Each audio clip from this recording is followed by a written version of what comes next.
عايزين بس نشوفوا الفيديو شغال ولا لا. بسم الله لا قوة الا بالله. اللهم صل وزد وسلم وبارك على هدي رسول الله. النهارده عايزين نعمل كيكه بالشرايح البرتقال المكرمله. هنعمل ايه؟ اول حاجه حطينا حوالي، شايفين دي كده اهي، الكميه دي حوالي كوبايه الا ربع من الميه. ممكن تعيرها بالمجه، انا معايرها بدي. تمام، كوبايه الا ربع او كوبايه ميه بالكتير، كوبايه الا حاجه بسيطه. ونحط عليها هنا سكر اهو، حوالي كوبايه من السكر عشان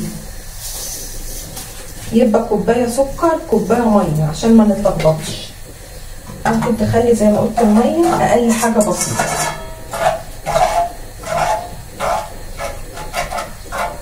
ده ايه؟ ده السيرب بتاعنا. هنعلي النار لحد اما يغلي، وبعد كده هنحط عليه شرايح البرتقال.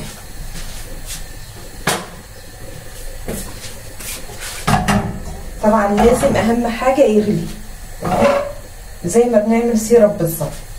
خلاص،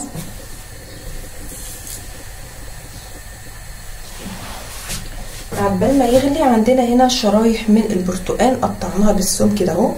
خلاص، وهنبتدي نكرملها ازاي؟ زي ما انتم شايفين كده. اول ما السيرب يغلي، كوبايه ميه، كوبايه سكر او كوبايه الا ربع من الميه، هنحط عليها شرايح البرتقال عشان تتكرمل مع بعض اهو. تمام، وهنغطي عليها بغطا لان احنا عايزينها تتكرمل. اول ما تغلي 3-4 دقايق هنبتدي اللي احنا زي ما انتم شايفين كده نطفي، نوطي عليها ونغطي عشان تتكرمل على نار هاديه. نتابع الكراميل او السيرب بتاعنا.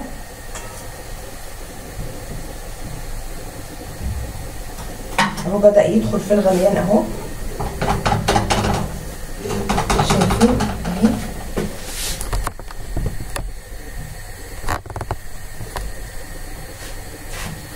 اهو خلاص، هنا السكر بيغلي مع الميه اهي، شايفينها. هنبتدي خلاص ننزل بشرايح البرتقال. طبعا انا هنا بقلب السكر، لو في اي جزيئات من السكر ما غلتش معانا اهي. نبتدي بقى نضيف شرايح البرتقال اهي بالتدريج.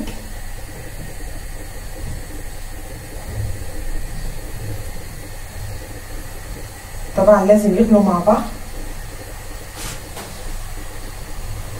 هروح اجيب بس ذرة ملح بسيطة وارجع تاني. هنضيفه يا اما ذرة ملح او ملح ليمون، ملح عادي او ملح ليمون، ذرة كده خفيفة عشان ما يسكرش مننا ويعادل الطعم.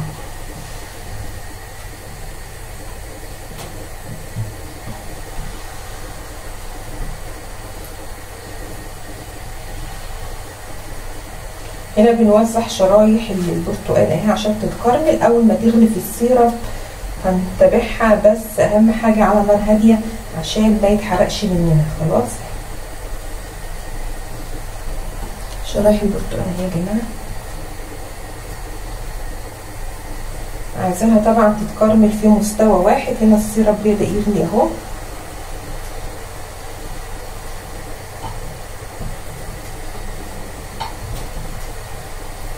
طبعا ممكن تضيفي كمية السكر تضاعفيها لو هتعملي كمية اكبر من البرتقال او صينية اكبر.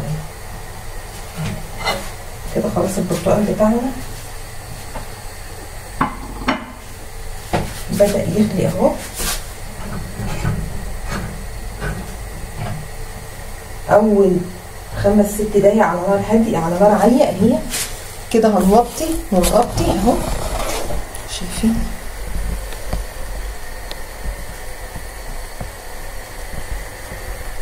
خلاص كده بدأ يغلي الدرجة اللي احنا عايزينها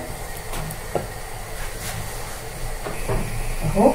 ما نجيش يمه خالص، هيبتدي بقى يغلي معانا. نبتدي نهدي النار شويه اهي،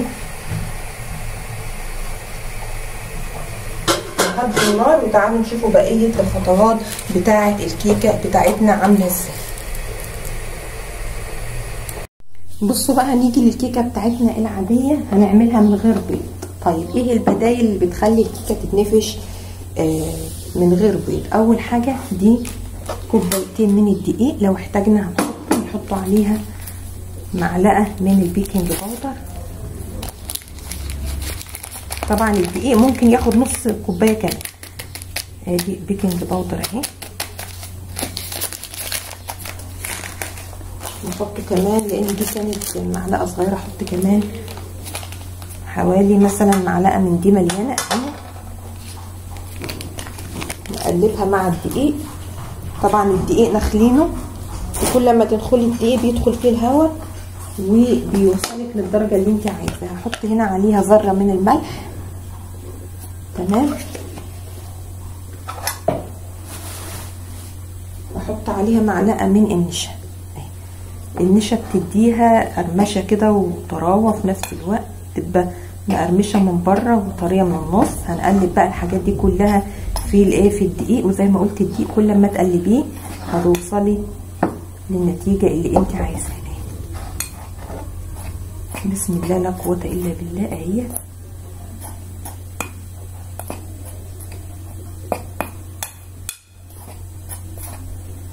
كده طبعا بندخل فيه هواء كمان. بسم الله لا قوه الا بالله. طبعا طالما في شرايح برتقان هنستكفى بقى بريحه البرتقان في الايه بسم الله هنستكفى بريحه البرتقان في الكيكه. ممكن طبعا تضيفي بشر برتقان، ريحته روعه، ريحته جميله، بس انا او عصير برتقان. كده تمام. هنضيفه ايه بقى؟ بسم الله لا قوه الا بالله. هنضيف هنا دي زي ما انتم شايفين، هنحطه دي سمنه على زيت، حوالي 3 معالق من الزيت و3 معالق من السمنه.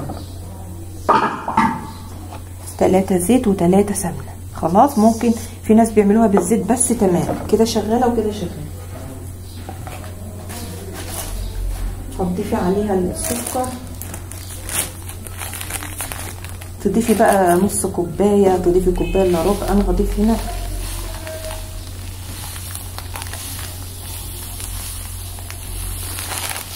نص كوبايه من السكر. خلاص. ممكن تضيفي، انا مش عايزاه مسكره قوي. وهنضيفه معلقه من الخل. الخل محسن كيك، ومعلقه من الخل محسن كيك مع النشا. خلاص كده. هنضرب بقى بالسباتولا الحاجات دي اللي هو الزيت، 3 زيت 3 سمنه. هنقلب السكر تقليبه حلوه كده.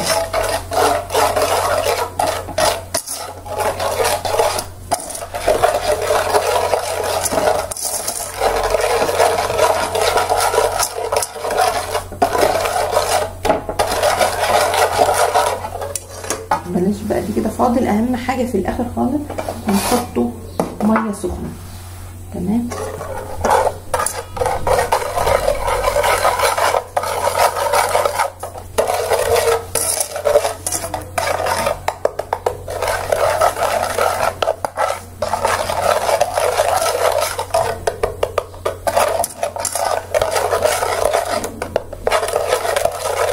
طبعا اهم حاجه ان السمنه والزيت والسكر كل دوت السكر يدوب. دي اهم حاجه عندنا في الموضوع.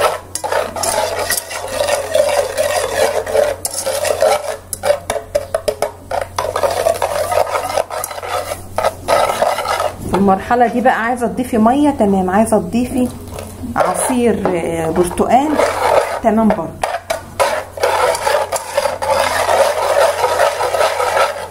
المفروض طبعا لو عندك بيض بتبتدي تضيفي بيضه، بس انا هعملها النهارده اول مره اعملها من غير بيض. تمام. تمام كده يا جماعه. هنضيف شويه ميه، بشويه ميه صغيره، او بديل لو قلت لو عندك عصير برتقال.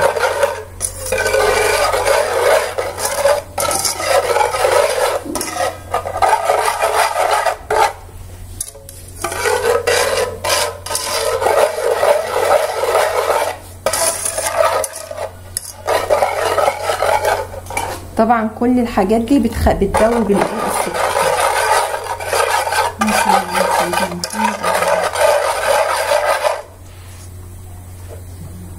السكر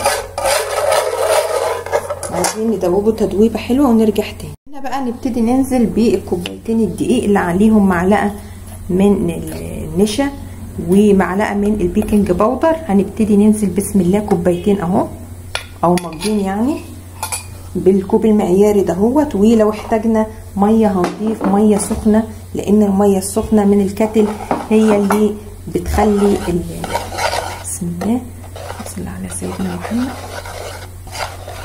هي اللي بتخلي الجزيئات بتاعه الكيكه بتاعتنا تتنفش رغم ان مفيهاش بيض. يبقى بديل البيض اللي هو معلقه الخل. طبعا انا بوزع بس الايه الدقيق كده عشان كله يتشرب او يتغلف من السمنه والزيت والسكر مع بعض اهي. طبعا لو عندك بيض بتضيفيه الاول بالتدريج قبل الايه. هنشوفوا بقى القوام بتاعنا بتاع الكيكه يبقى عامل ازاي. هنحتاج دقيق هنضيف بالتدريج. طبعا القوام بتاع الكيكه بتاعنا بيبقى خفيف شويه يعني شايفين كده اهي كده مكتومه اهي. مع الكوبايتين هنبتدي بقى نضيف الميه السخنه او الميه الدافيه اهي شايفين تقيله ازاي. طبعا ده مش قوام كيكه ابدا.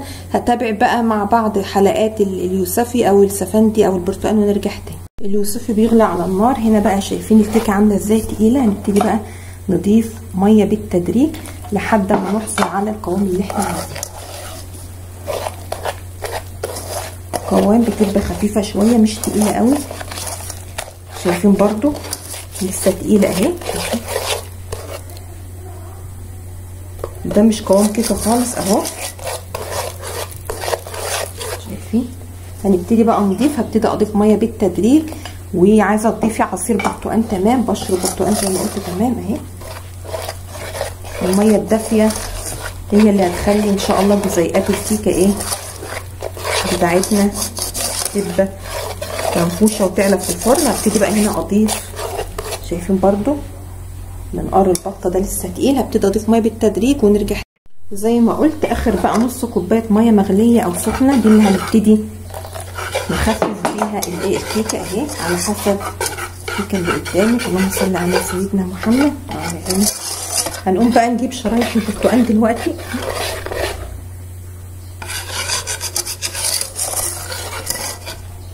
طبعا القوام بيبقى شايفين برضو تقيله. اخر بقى نص كوبايه ونرجع تاني. بصوا بقى ادي شرايح البرتقال زي ما انتم شايفين كده. هنصفيها من السيرب بس اهي. عايزه تتقلي عايزه تخلي السيرب اتقل من كده تمام يعني عايزه تكرمليها اكتر من كده تمام مفيش مشاكل اهي. شايفين هي كده غلت حوالي 10 دقايق. فانا هحاول اخلي السيرب دوت اول ما الكيكه تطلع هحطها عليه.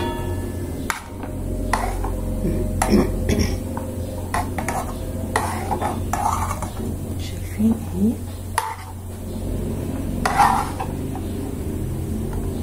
هنرجعها تاني الصينيه اهي. انا بوريكم بس السيرب اللي نازل طبعا. وعايزه اوريكم ريحه البرتقال روعه.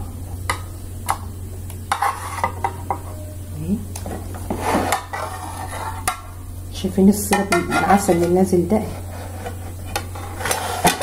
هنحطه هنضيف اجيب بوله ولا حاجه او كوبايه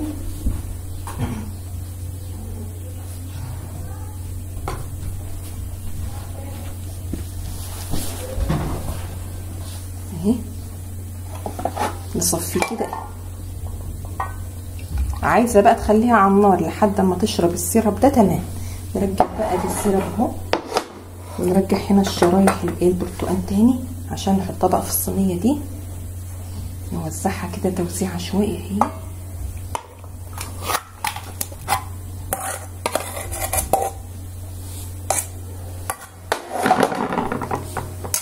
زي ما قلت ممكن تسيبيها لحد اما تشرب خالص الايه الكراميل بتاعها دوت، وتتكرمل اكتر من كده. يعني كده شغال وكده شغال.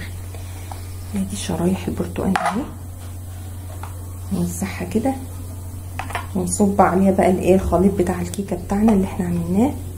خليط بيبقى ولا خفيف قوي ولا تقيل قوي. البصل ماشي، بدأ يرخص شويه، بدأ 14 كيلو 15 كيلو. بيقولوا ان هو كمان مع الحر هيرخص اكتر من كده. اهي هنا بقى جمعت اهي شرايح البرتقال اهي. هنزل على بقى بالصوص بتاع الكيكه اللي احنا عملناه بالميه السخنه او الميه الدافيه اهي. بسم الله لا قوه الا بالله. طبعا الفرن شغال على درجه حراره 180.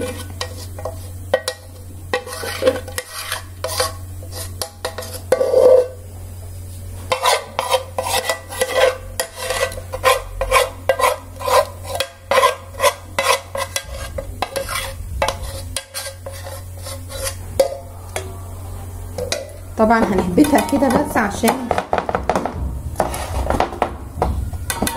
اول ما تطلع من الفرن هوريها لكم.